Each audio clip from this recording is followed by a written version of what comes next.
Something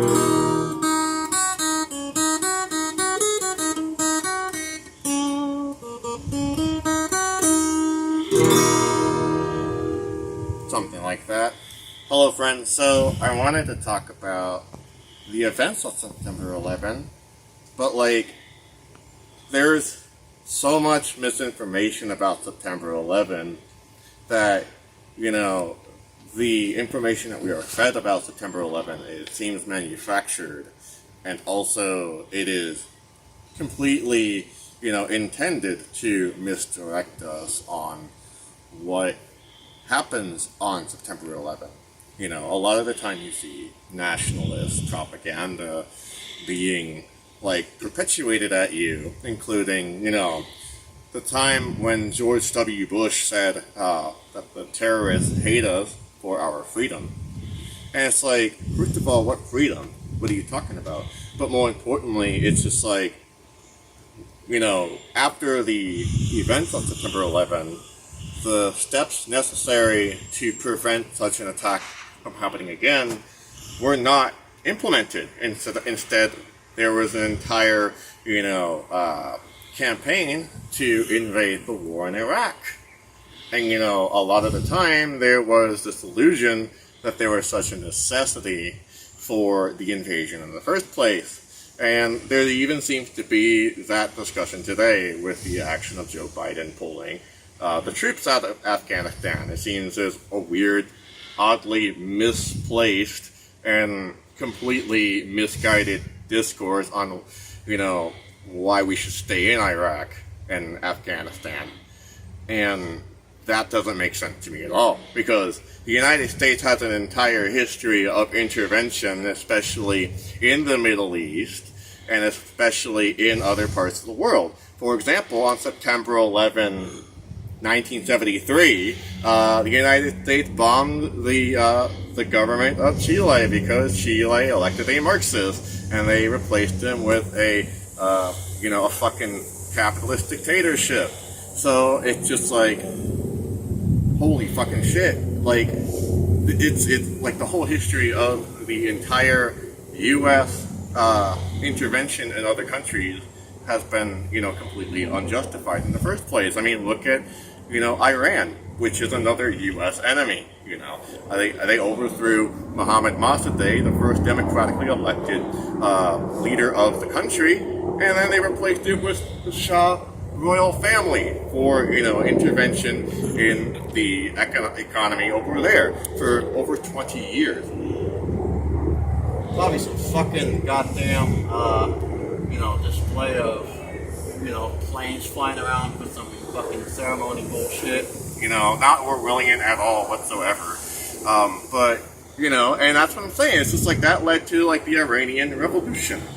And, that's how fundamentalist, radical Islamist nationalists like Ayatollah Khomeini and the Taliban, not to mention the fucking Taliban was created by the actions of the CIA to begin with, because the Taliban used to be called the Mujahideen guerrillas, and they pretty much went over to fight the Soviets from invading in the first place, part of the competition to begin with. The problem is that because there was no Marshall Plan after they completely gutted their economy, they eventually went on to create the Taliban. Osama bin Laden was one of them. And it's just it's not that 9/11 was an inside job, it's just there's so much misinformation, and it's largely directed at your average everyday Muslim that that Muslims are just inherently bad because of the stigma. But what people don't understand is that U.S. imperialism is just as bad as, Islamic imperialism and Islamic fascism. That's what it is. I just think, there's so much misinformation out there that even my own fourth grade teacher, on the day that September 11 happened, the first thing that he said when he raised his hand was, he didn't raise his hand. He told the other kids to raise their hand and asked, hey, did you guys see what happened on the TV? They all raised their hand. Before he even let them answer, he just said flat out that Armenians were behind the attacks on September 11th because it was a largely Armenian community that I was from, and he just had a presumption. He had an assumption that Armenians are Arabic. Armenians are not Arabic. They're post-Ottoman Christians, for crying out loud. And that just fucking pissed me off that, like, there was so much tension at school because of the irresponsible slip-up of a racist teacher in 4th grade. Oh my god. I mean, ignorant he was of the Armenian genocide, ignorant that he was of the situation in Iran and Afghanistan and what would lead to be the War on Terror. The War on Terror didn't even start on September 11th. You know, the War on Terror has always been a thing since U.S. imperialism has begun. I wrote a song 10 years ago from today, and I wrote a song at the 10-year anniversary to the attacks on September 11th. This song is called "The Terrorists Have Won" because, for 2 reasons. One, George W. Bush said that the terrorists hate us for our freedom. Well, if the terrorists hate us for our freedom, then who took our freedoms away with the National Defense Authorization Act or the Patriot Act? I mean, every president since its inception has passed it, including Obama, George W. Bush, and Donald Trump, and even Joseph Biden. So who are the terrorists? Question number 2. Well, if we look at terrorists in the Middle East versus terrorists in the United States, I don't know what the difference is between the two sides. Us and them, it's just nonsense. So, really, if anything, the United States is the terrorist. And I think if the United States' standard for what terrorism is that they hate our freedom, well, I think the terrorists have won. And that's how the terrorists have won.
Never forget fake gamer girls.